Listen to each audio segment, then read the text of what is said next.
Облыс басшысы Асқар Мырзахметов қоғам белсенділерін бірлесе жұмыс істеуге шақырды. Қасым-Жомарт Тоқаев жолдауда әкімдерге кері байланыс орнату керек деп тапсырма берген болатын. Жолдауда көтерілген бар мәселе біздің өңірде де оң шешімін табуда. Бүгін облыстың зиялы қауым өкілдері жиналып, жолдауды талқылады. Онда көтерілген мәселелер жайлы толығырақ тілші тарқатады. Жыл басынан бері өңірде өнеркәсіп 3,2%-ға, ауыл шаруашылығы 2,7%, инвестиция 9,9%, сауда 7,7%-ға өскен. Ал орташа жалақы 13,7%-ға көтеріліпті. Күні кеше президент жолдауда мәдениет қызметкерлері мен ішкі істер саласы және мұғалімдер еңбекақысын арттыруға тапсырма берді. Бұл орайда биыл 65.400 ұстаздың жалақысын көтеруге бюджеттен 35 миллиард бөлінеді. 300-дей мәдениет қызметкерінің де еңбекақысы өседі. Ал алдағы 3 жылда қорғау саласындағы 2000 маманның жалақысы көтеріледі. Мемлекеттік қызметті оңтайландыру мақсатында керісінше басшылар саны 17,2%-ға азаяды. Хочу обратить внимание на ряд важных... Тараз қаласы және аудан әкімдіктеріне бекітілген 2173 штаттың 742-сін лауазымынан төмендету жоспарлануда. Лауазымы төмендетілетіндер ішінде 200-ге жуығы басшы қызметіндегілер. Сонда басшылық құрам жалпы 18,2%-ға азаяды.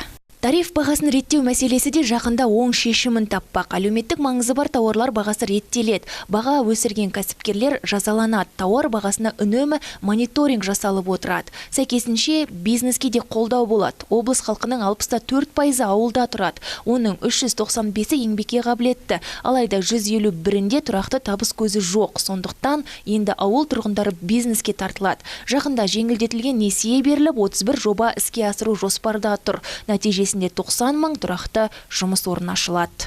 Ауыл шаруашылығы біздің негізгі ресурсымыз. Жамбыл облысы егін өсіруге де, мал баптауға да географиялық тұрғыдан өте қолайлы аймақ. Биылғы жылдың 6 айында қайта өңделген ауыл шаруашылық өнімдерінің экспорты 5,790,400 ақш долларын құрады. Облыста ет өнімін дамыту картасы әзірленді. 2018-27 жылдар аралығында ет бағытына бағытталған 3000 фермер шаруашылығы ұйымдастырылды. Шетелден жалпы 36 мың бас мүйізді ірі қара сатып алу жоспарланған. Осы шаралар нәтижесінде өндірістік бордақылау алаңдарында өндірілетін сиыр еті 2,7 мың тоннадан 16,8 мың тоннаға, экспорт көлемі 2,5 мың тоннаға жеткізілмек. Ауыл аудандарда ауыз су және жол мәселесі 2025 жылға қарай толық шешімін табады. Ал смарт технология 5 бағыт бойынша енгізіледі. Соның бірі агроөнеркәсіп. Алда тұрған меже экспорт көлемін 2,5 тоннаға жеткізу. Ал республикалық бюджеттен тек Жамбыл өңіріне бөлінетін 7,2 миллиард теңге болса, тек ауылдарды көркейтуге жұмсалады. Осылай деген облыс басшысы өңірді көтеруде белсенділерді бірлесіп жұмыс істеуге шақырды.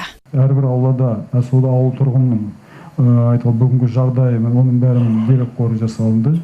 Ендігі жерде сол анықталған жағдайға сәйкес қандай қолдау көрсету керек? Ауыл тұрғындарын бірінші кезекте осы жаппай жұмыспен қамту, не болмаса солардың бүгінгі мүмкіншілігіне жағдай жасай отырып, табыс табудың жолын жасай отырып, тұрмысын жақсартуға қатысты жоған жалпы бізде қолдау тауып отыр.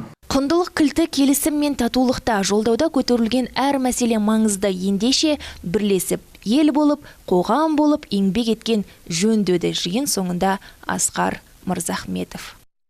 Гүлжан Серік, Азат Байтемір, 7/7 Ньюс.